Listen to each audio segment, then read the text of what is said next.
Thanks for being with me in this series through the book of Genesis that we're doing. Today we come to chapter 29 and 30, where we again see Jacob in yet another mess. And you remember that pretty much Jacob's whole life up to this point has been messy. He was raised in an extremely dysfunctional family where his mom loved and favored him while his dad loved and favored his brother Esau. And then you remember how he and his mother connived to steal the birthright from Esau, causing Esau to take revenge on Jacob the minute their father Isaac died. So Jacob flees and heads toward the homeland of his grandfather Abraham, where he plans to stay a few months to find a wife. But little does he know that Haran, where he's going to be arriving, will be more messy for him than the home he grew up in, and it will be his home for the next 20 years. Okay, with that in mind, let me call your attention to two things here in chapter 29. And the first one is this: God blessed Jacob's mess. And by the way, aren't you glad that's true? And God still blesses messes today. Now, chapter 29 begins as Jacob arrives at his destination and meets Rachel, the daughter of his uncle Laban, who takes him back to her home where he was welcomed by his uncle Laban, and all is well. However, after a month passed, Laban said, "Listen, Jacob, just because you're a relative doesn't mean you have to work for me around here for free. What should your wages be?" And in verse 16 it says this: "Now Laban had two daughters. The name of the older was Leah. The name of the younger was Rachel. Leah had weak eyes, but Rachel had a lovely figure and was beautiful. Jacob was in love with Rachel and said, 'I'll work for you 7 years in return for your younger daughter Rachel.' Laban said, 'It's better that I give her to you than to some other man. Stay here with me.'" Verse 20, "So Jacob served 7 years to get Rachel, but they seemed like only a few days to him because of his love for her." Now that's a man who is deeply in love, isn't it? So much so that he's willing to be indentured to her father for 7 years in order to marry her. But watch what happens at the end of that 7 years. Man, you talk about a mess. Verse 21 says, "Then Jacob said to Laban, 'Give me my wife. My time is completed and I want to make love to her.'" In other words, I want to consummate this marriage. So Laban brought together all the people of the place and gave a feast. But when evening came, he took his daughter Leah and brought her to Jacob, and Jacob made love to her. Wow. On what he thought would be the greatest night ever, his wedding night, Laban rips him off by slipping Rachel's older sister Leah in on Jacob. And because they had sex, Jacob had basically legalized the marriage, listen, to the wrong girl. Now you might say, well, how could that happen? How dark was it in that tent? I mean, that's just crazy. Well, it's actually a little less crazy than it seems, because at the wedding itself, she would have been heavily veiled so that you would not be able to see her face. And who knows how much wine Jacob drank? Apparently quite a lot. And then because Jacob was so in love with Rachel, notice what he agreed to next in verse 25. "When morning came, there was Leah. So Jacob said to Laban, 'What is this you have done to me? I served you for Rachel, didn't I? Why have you deceived me?' Laban replied, 'It is not our custom here to give the younger daughter in marriage before the older one. Finish this daughter's bridal week, then we will give you the younger one also in return for another 7 years of work.' So here we have Jacob unintentionally married to two women and unwittingly forced to become a hired hand for the next 14 years. And don't you know this is a very convicting moment for Jacob? Because what Laban is doing to Jacob was what Jacob had been doing to others all his life. Laban here is just giving Jacob basically a taste of his own medicine. In fact, there are tons of parallels. For instance, by stealing Esau's blessing, Jacob swaps the older for the younger, just like Laban does here. Leah comes to Jacob heavenly veiled, disguising herself. Just like Jacob went to Isaac in animal skins, remember? Pretending to be his brother Esau to get the blessing. Jacob here feels what it's like to be used for what you can give someone rather than to love for simply who he is. You've heard that phrase, what goes around comes around? Well, sometimes that's true, and when it does happen, it is often not a pretty picture. But here's the good news. The good news is that this is also a turning point for Jacob, because he realizes how painful this is, and he begins to change. Over time, he stops using people and even reconciles with his brother Esau. So here's the question. How can this type of thing happen for us? In other words, how can we keep from relating to others based on a what can you do for me type of attitude? How can we be more rightly related to those we know and those we love? Well, several things come to mind, but think about this one. What if we were just to quit auditioning people? Let me see. Are you the friend I want? Are you my type?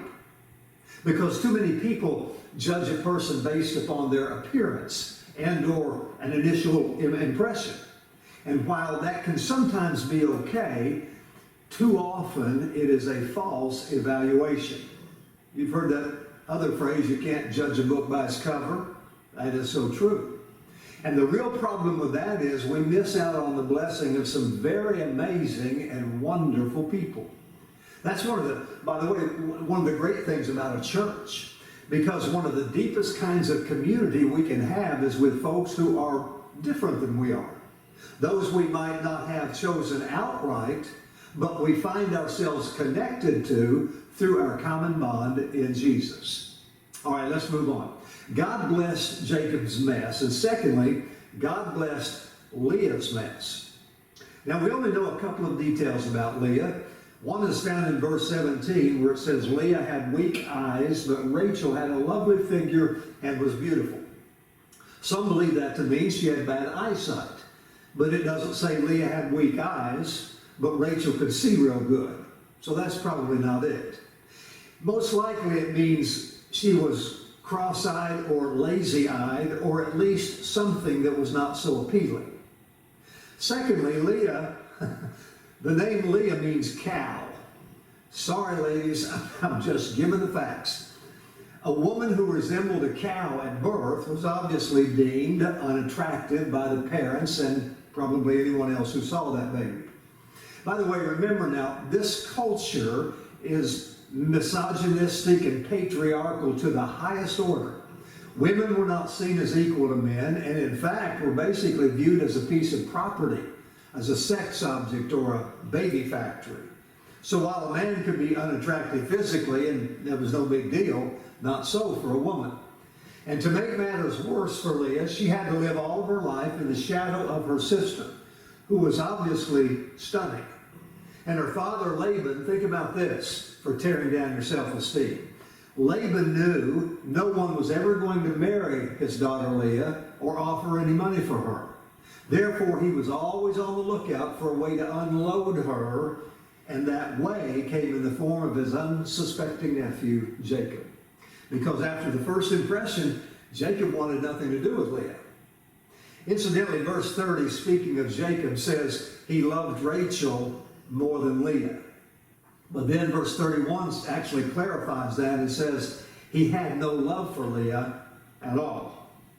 Now, at first glance, that's rather innocuous or benign, kind of an assessment that speaks more about Rachel than it does Leah.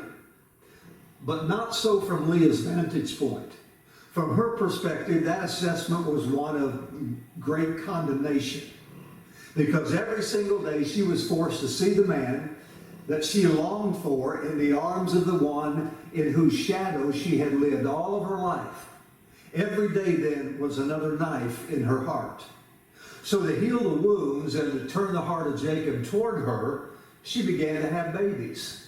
And specifically, they were boy babies, which was a big deal in those days because it was a sign of blessing. It was a way of making sure the family was taken care of and that the family line would be passed on. And having babies should be a happy time for all the family, right? But not so with Leah. Watch this in verse 32. Leah conceived and bore a son, and she called his name Reuben. For she said, because the Lord has looked upon my affliction, for now my husband will love me. But he doesn't. Then verse 33. She conceived again and bore a son, and said, because the Lord has heard that I am hated. Who hates her? Jacob. And then verse 34. Again she conceived and bore a son, and said, now this time my husband will be attached to me, because I have borne him 3 sons. But Jacob still doesn't love her. And then you skip on down to chapter 30 in verse 19. It says, Leah conceived again, and she bore Jacob a 6th son. Then Leah said, God has endowed me with a good endowment. Now my husband will honor me. But still Jacob does not. Over and over again, Leah is longing to be loved by her husband, but to no avail, regardless of how many children she gives him. Now, I'm not sure there's a more heartbroken woman in all the Bible than Leah. She's been deemed ugly. No one loves her. Not her father, not her sister, not her husband. It's really a heartbreaking story, isn't it? And if we stopped reading at this point, we would believe that this is how the story ends. But not so with God. Because Leah discovers in the midst of her tragic pain that God has extended grace to her, and God himself loves and cares for her. Notice these verses. Verse 31 of chapter 29. The Lord saw that Leah was hated, and he opened her womb. In verse 32, the Lord looked down on her affliction. Verse 33, the Lord has heard that I am hated. And then in chapter 30, verse 17, God listened to Leah. And verse 20 says, she said, God has endowed me. This is really great when you think about it. At her lowest point, when she thinks she cannot go on, she discovers that God sees her, that God hears her prayers, and notices the cries of her heart, and God comforts her. Now, perhaps you can identify with Leah to a degree. I don't know for sure, because I don't know everything about you. However, I do know something about God. I know that God sees you, that he hears your cries. He knows what you're going through. He cares for you. He loves you. And he loves the you that you are. You matter to him. Now, when I say things like that sometimes, people will write to me and say, but you don't know my life. Pastor, I'm such a mess. And guess what? So was Jacob. And so was Leah. But here's something very interesting, quite significant. The sons of Jacob, by Rachel and Leah, became the patriarchs of the 12 tribes of Israel. Each tribe is named after their sons. And by the way, one son was named Judah. And do you remember that Jesus was called the Lion of the tribe of what? Of Judah. Leah and Jacob were the great-great-great-grandparents of Jesus himself. Imagine that. Through them and all their messes, God sent his son into the world. And hey, you have no idea what God intends for your life. Next year, next month, next week, tomorrow, even the rest of the day, as far as that goes. Especially as it relates to the people you will engage with. In that all of those people matter. And by the way, so do you.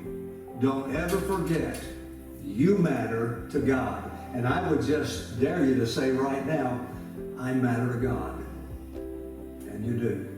Hey, thanks for joining me. We'll pick up some more from the life of Jacob next week, and I hope you'll be able to be with me. Let me pray for you before we leave today.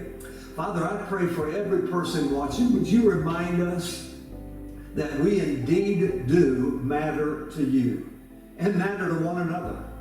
And God, would you just cause us to so rest and trust in you and rely in you, that we would be filled to overflowing with your Spirit, that we can take what each day hands us, what each hour of each day hands us, with a good attitude that says, I matter to God and God has got this, whatever that problem is or situation is. So wherever you find yourself today, God, I pray, wherever we find ourselves today, would you just allow us to know and sense in our spirit as well as our physical being that you are our God who loves us and we are your people who matter to you. And I pray this in the name of Jesus over everyone watching. Amen. Thank you again for being with me. We'll see you soon. Bye-bye.